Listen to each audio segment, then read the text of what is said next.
Hello दोस्तों, स्वागत है आप सभी को Awais UPSC aspirant YouTube channel पे। टारगेट यूपीएससी प्रीलिम्स 2024 का आज 20 एपिसोड आप लोगों के बीच लेके आया हूँ, जिसमें हम लोग आज क्वेश्चन नंबर 35 से लेकर क्वेश्चन नंबर 50 तक कुछ महत्वपूर्ण क्वेश्चन इकोनॉमिक्स का डिस्कस करने वाले हैं।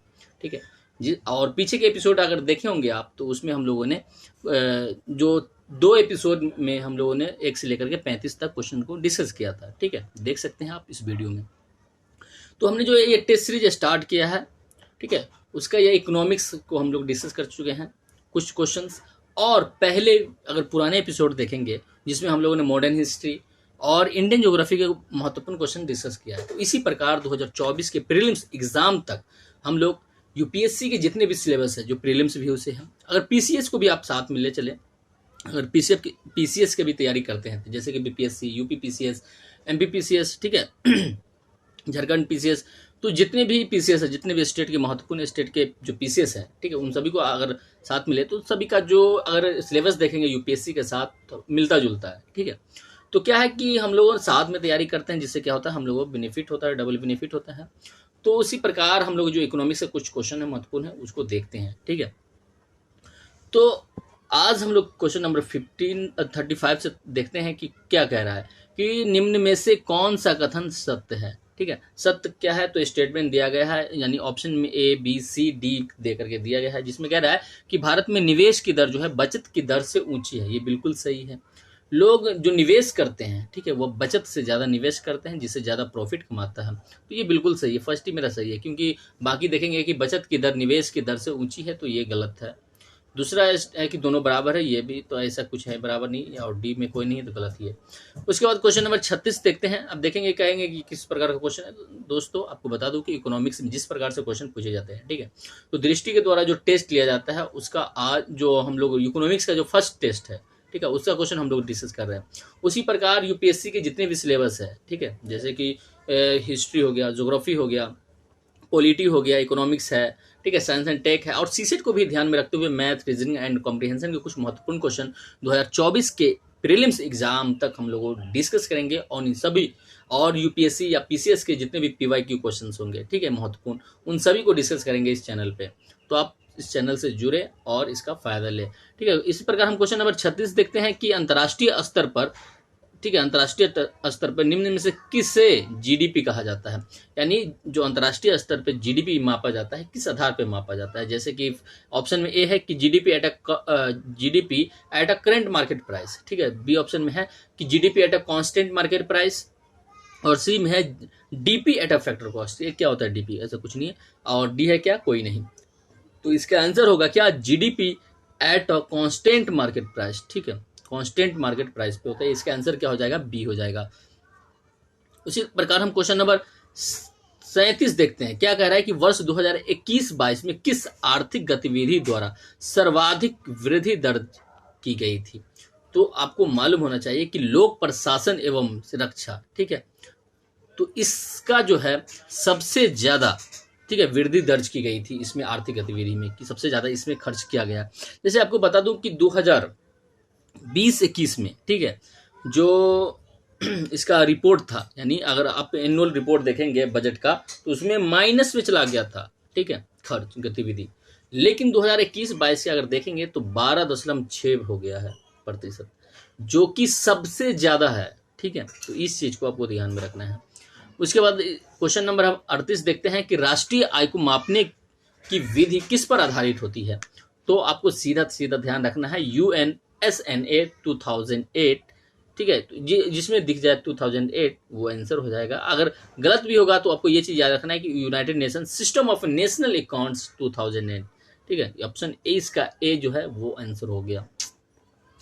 अगर क्वेश्चन नंबर 39 देखेंगे तो इसका कह रहा है कि निम्न का अध्ययन कीजिए। अब इसमें से कौन है, पहला में स्टॉक है, दूसरा में क्या है, ड्वेलिंग्स है, और तीसरा में इंटेलेक्चुअल प्रॉपर्टी एंड प्रोडक्ट्स है। ठीक है, इंटेलेक्चुअल प्रॉपर्टी प्रोडक्ट्स है। तो कह रहा है कि उपरोक्त में से कौन जीएफसीएफ के अंतर्गत आते हैं। सबसे पहले जीएफसीएफ होता क्या है, तो ग्रॉस फिक्स्ड कैपिटल फॉर्मेशन होता है। ठीक है, इसमें बहुत सारे चीज आते हैं, जैसे कि ड्वेलिंग्स हो गया, इंटेलेक्चुअल प्रॉपर्टी हो गया, और भी कई चीज है। उसमें कह रहा है कि स्टॉक नहीं है, क्योंकि स्टॉक जो है यह जीएफसी का क्या है, जीसीएफ का है, ग्रॉस कैपिटल फॉर्मेशन का है, ठीक है, जिसमें क्या होता है कि एक जीएफसीएफ जो है इसी का एक भाग होता है, तो ये स्टॉक नहीं होता है, ठीक है। तो इसका ये गलत हो गया। बाकी 2 और 3 जो इसका आंसर हो गया, यानी 2 और 3 किस में है, बी में इसका आंसर हो गया, ठीक है।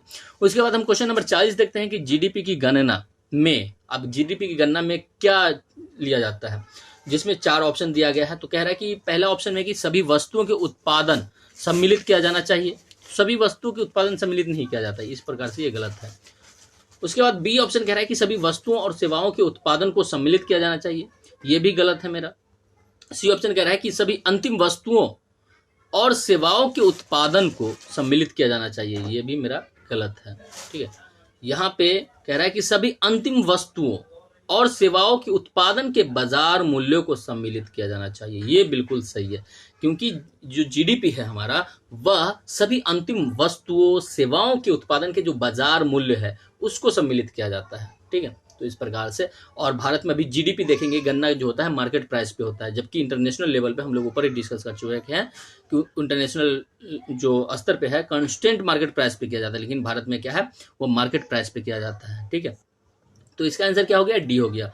उसके बाद हम क्वेश्चन नंबर 41 देखते हैं कि निम्न में सही का चुनाव कीजिए। तो क्या है, ऑप्शन ए में है कि GNP minus NFI is equal to GDP.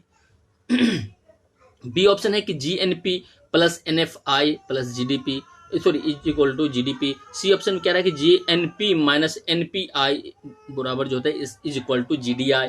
GDI क्या है, ग्रॉस डोमेस्टिक इंडेक्स, ठीक है। तो डी ऑप्शन है कि GNP minus NPI is equal to GDI. तो सबसे पहले बताते हैं कि इसका सही आंसर क्या होता है, कि इसका एक रिलेशन होता है, क्या होता है वो रिलेशन, क्या होता है वो आपको बताते हैं कि जैसे कि GDP plus net factor income होता है। एक चीज आपको याद रखना हो, ये यानी एनएफआई का जो फुल फॉर्म है नेट फैक्टर इनकम होता है। तो होता क्या है ये GDP plus net factor income जो होता है वह होता है जीएनपी, ग्रॉस नेशनल प्रोडक्ट। अब नेट फैक्टर इनकम क्या है, तो नेट फैक्टर है कि यानी निवल साधन आय है।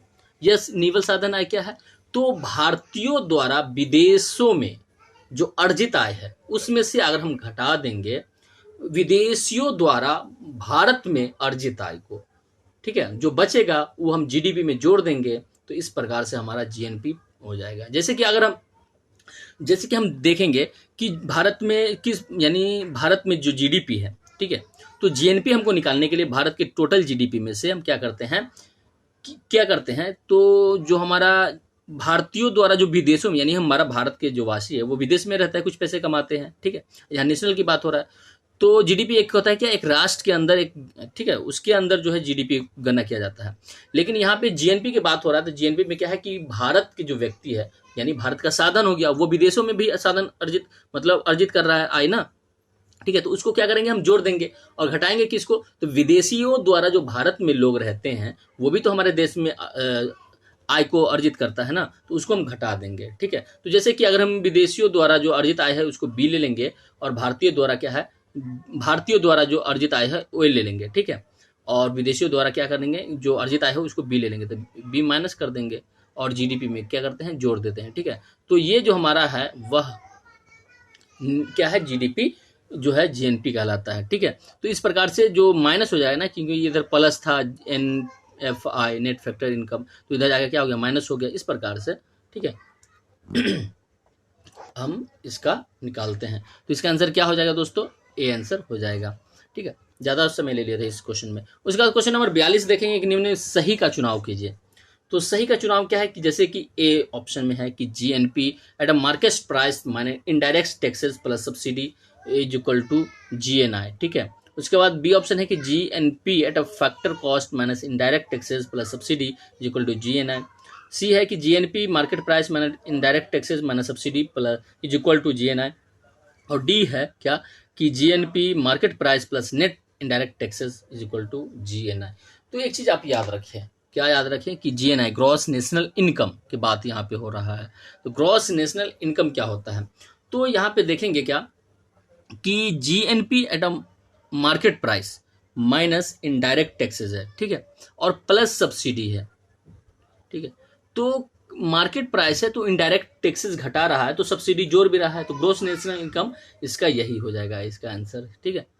इस चीज़ को आपको ध्यान रखना है। और यहाँ पे हम क्या करते हैं, यानी जीएनआई घटा, यहाँ पे ये माइनस, अगर यहाँ पे माइनस रहता तो ये भी सही हो सकता था, ठीक है, लेकिन यहाँ पे क्या है, प्लस है, ठीक है। अभी इनडायरेक्ट से क्या कह रहा है कि जीएनपी जो होता है, जीएन ग्रॉस नेशनल इनकम जो होता है, वह भारत के जो जीएनपी होता है, gross national eight market price पे जो होता है, उसमें क्या होता है कि इनडायरेक्ट टैक्सेस भी जुड़ा होता है, ठीक है, और इनडायरेक्ट से सब्सिडी जो होता है, इनडायरेक्ट टैक्सेस जुड़ा होता है, सब्सिडी घटा होता है।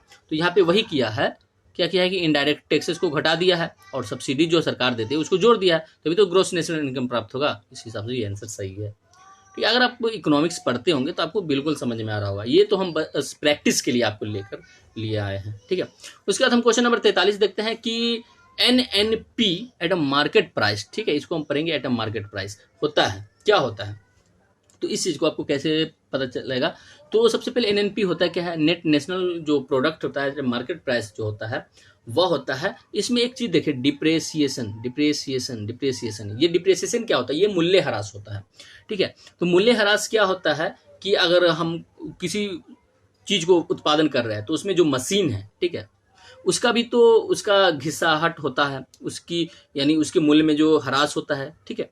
तो क्या करते हैं कि NNP eight a market price जो है, नेट नेशनल प्रोडक्ट जो है, अगर हम GNP eight a market price में से डिप्रेसिएशन को घटा देते हैं तो हमारा जो नेट नेशनल प्रोडक्ट है, ठीक है, यानी हम उसमें से जो मूल्य ह्रास किसी वस्तु को बनाने में जो मशीनों की घिसाहट आई है, जो उसके साथ किसी तरह की मतलब खर्च हुआ है, ठीक है, उस रुपए को घटा लेंगे GNP उत्पादन में से, ठीक है। तो क्या होगा, हमारा नेट नेशनल प्रोडक्ट हो गया, यह शुद्ध हो गया, ठीक है। इसलिए इसका आंसर क्या हो जाएगा, डी आंसर हो जाएगा। उसके बाद क्वेश्चन नंबर 44 देखते हैं। 44 क्या कह रहा है कि भारत का NSO किस मंत्रालय के अधीन कार्य करता है, ठीक है। तो इसका सीधा आंसर क्या होगा, सी होगा, ministry of aesthetics and programme implementation, ठीक है। तो इसका सीधा आंसर यही हो गया, सी आंसर। उसके बाद क्वेश्चन नंबर 45 देखते हैं कि निम्न का अध्ययन कीजिए। तो कह रहा है कि जिसमें यह दिया गया है कि फर्स्ट में दिया गया है, यह वास्तविक से मौद्रिक आय की ओर ले जाता है, कौन है भाई, देखते हैं। और सेकंड ऑप्शन कह रहा है कि यह देश में डिफ्लेशन की स्थिति बताता है। तो यहाँ पे कह रहा है उपर्युक्त में से कौन सा कथन GNP डिफ्लेटर के लिए सही है, ठीक है। तो सबसे पहले GNP डिफ्लेटर क्या होता है, तो आपको यह बता दूं कि यह नॉमिनल से रियल में बदलने की एक युक्ति है जो देश में इन्फ्लेशन की स्थिति को बताता है। तो यहाँ पे दोनों हमारा मैच नहीं कर रहा है GNP डिफ्लेटर के लिए, क्योंकि यहाँ पे कह रहा है वास्तविक से मौद्रिक आय की ओर ले जाता है, लेकिन यह गलती है। यह नॉमिनल से यानी मौद्रिक आय से वास्तविक की तरफ ले जाता है, यानी नॉमिनल से इधर से ले जाता है रियल की तरफ, ठीक है, लेकिन यहाँ पे गलती दिया गया है। ये जो है, यह स्थिति जो है इसका, यह डिफ्लेशन को नहीं बताता है, इन्फ्लेशन को बताता है, ठीक है। इन्फ्लेशन के बताने के लिए GNP डिफ्लेटर निकाला जाता है, इस चीज को आपको याद रखना है। तो कह रहा है कि कौन सा सही है, तो दोनों के दोनों गलत है भाई साहब, यही कह रहा है ना, कोई नहीं है सही।